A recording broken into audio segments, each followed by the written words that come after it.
Well, as I push into August, I notice, gee, I gave the French probably 3 extra replacement units that I shouldn't have. And now comes the real problem.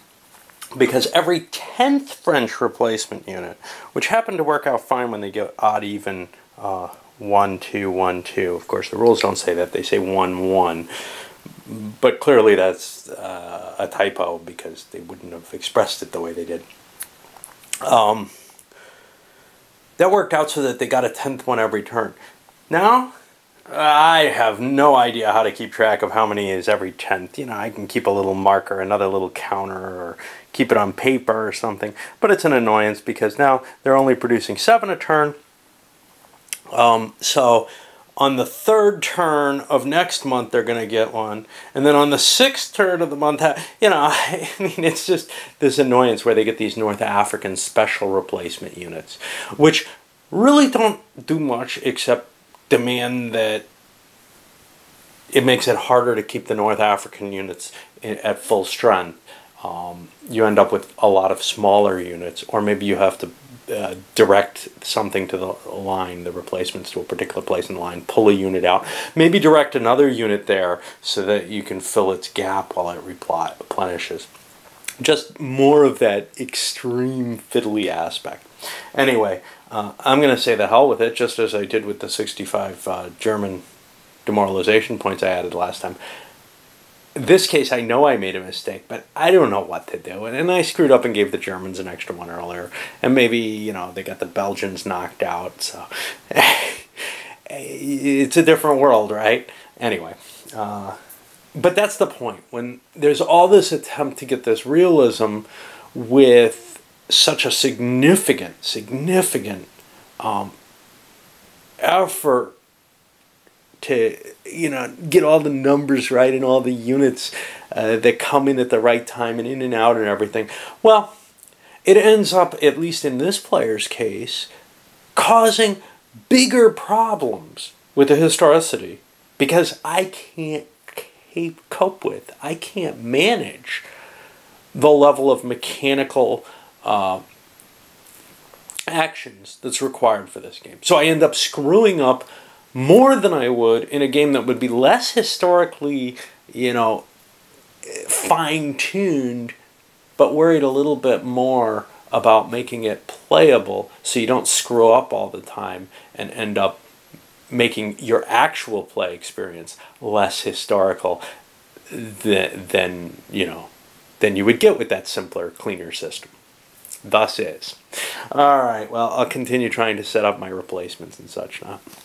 So we break into August 1915 and I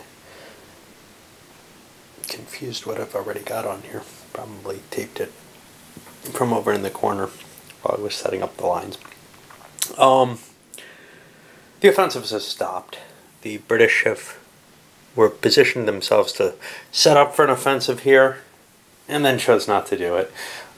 It was just too expensive. And the big thing is, when I finally found, as I was setting it all up, the Canadian unit that I need to replenish, or that was in reasonably good shape, that I thought was in reasonably good shape at least, well, it turns out I had damaged it last turn. So, you know, some of this is me walking away from the game.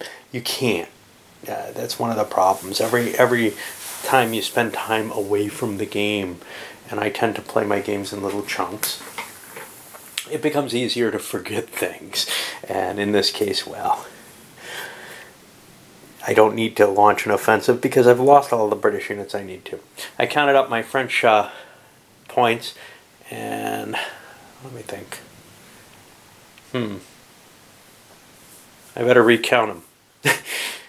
I don't know if I was at 115 or what, but I thought I was just at the level I need to be, which would be like 105, because that'll put me to 145, but I'm not sure now. I'm worried that I was at 145 and that I have to launch an offensive this month.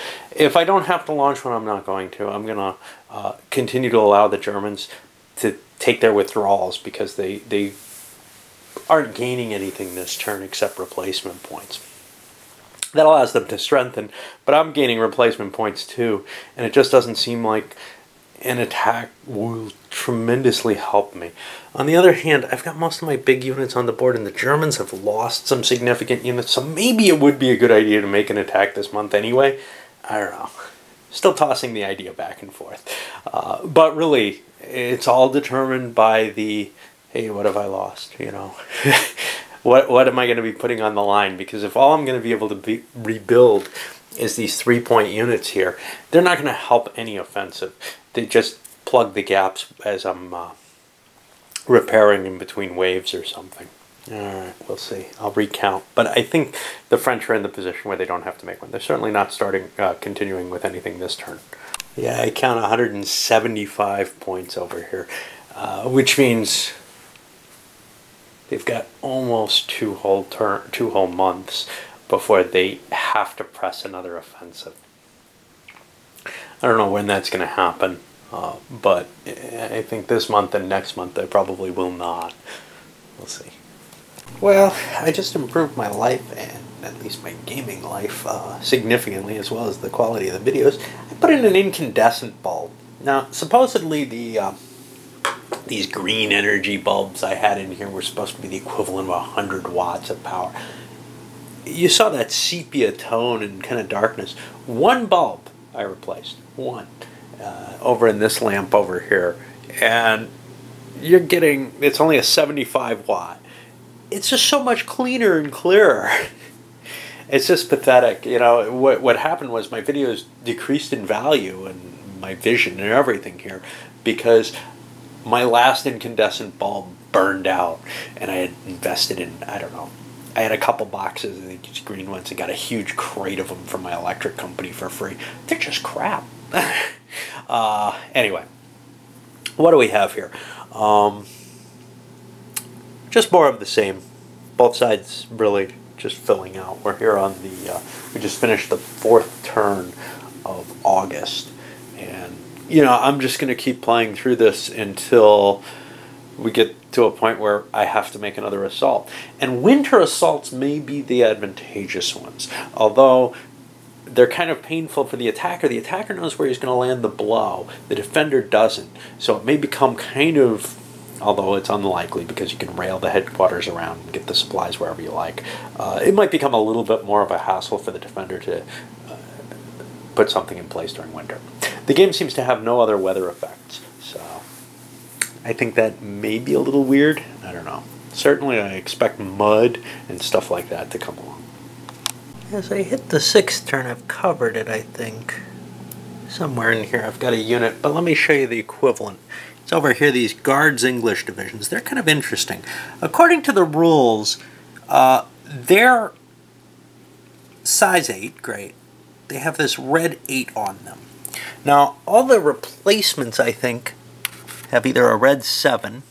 Yeah, they all have a red 7 on them. I don't know what these things mean. Nothing can replace them by the rules. The number, the circle doesn't matter. The color of the circle matters in terms of, yes, it's a color or it's not.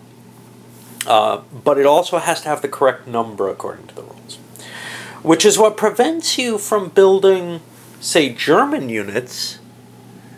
Somewhere I have guards that have little -1 markers. There's one under here.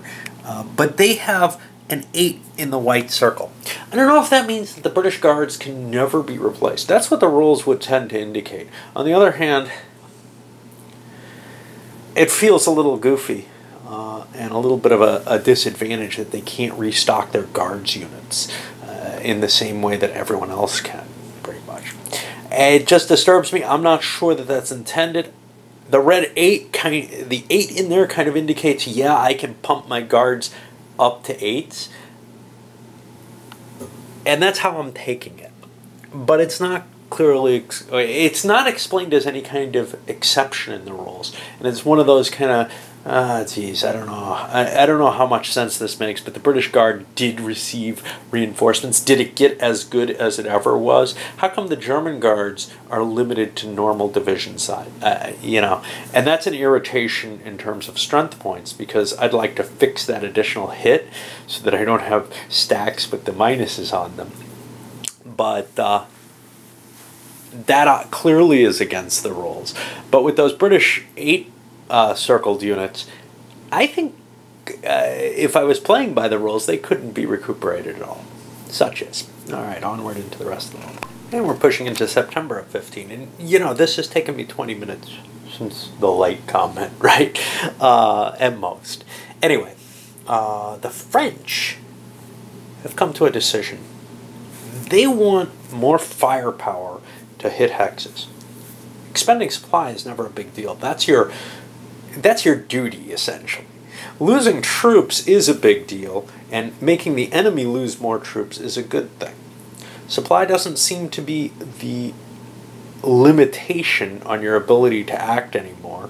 Well, I mean, it is. Obviously, if you had infinite supply, you could keep attacking and attacking and attacking, but your troops would wear out. On the other hand, supply is more this motivator in the way the game works. So, I'm going to start expending my replacements to start building back those artillery. I can build them back at 2 for 1. Now, it's kind of weird because they're not really replacement points, but there's special rules to handle Marines, artillery, and maybe something else, mountain units, where their little numbered circles don't really count for what you'd think they would. There's no replacement artillery points, for example. You have to kind of buy them on the fly as you're rebuilding. Now, you can use 2 artillery units to recombine, or 2 mountain units or whatever. So they're kind of a little stickier in terms of you can't turn infantry into these things as normal. You can only use the replacements, and I like that aspect. But anyway, I'm going to have to start buying those back because basically I've got all my heavy units.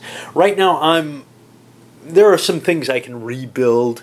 There's probably, I think there's some weak 4s back here that I may want to rebuild. But at some point, I'm going to start buying up the artillery for my offensive. And I want to do that soon because I want to be able to launch an as powerful as possible offensive, either here or here. That gives me an opportunity. I don't have to do both. I can do one or the other and then start swinging troops as needed to one side or the other of that bulge. There's an advantage to attacking on this front, which is that the Brits can throw into that same offensive. I can do a joint offensive that's less damaging to the French, and some of those powerful British infantry can help a great deal in getting a little bit more strength. Of course, there's a disadvantage to that. Largely, this is the only hex where the Brits are actually right in with the French, and you know, I'm not going to get as many British units as I'd like. They are better and more powerful, but just the way the front line has developed, I could push another British hex on the front, but that would string out the Brits and make them a little weaker than I'd like, although they've been getting a lot of replacements, or a lot of reinforcements recently, so they actually could take another hex, and that would perhaps be a more powerful attack. But without limiting things, this just seems more appealing right now than over here. Can't be sure though. If the Germans are weaker over here, I'll probably make an attack here or here. Or here. One of these 3 hexes. Well, I don't know. This up here is painful with the terrain. But these 2 hexes are both clear hexes, as is this one, as is this one. It gives me a lot of opportunities that I can choose from. The Germans have to defend all those hexes a little heavier than everything else. There are also some hexes where I've got 2 hexes facing one of theirs, which if those get stripped too weak, I'll make the choice on.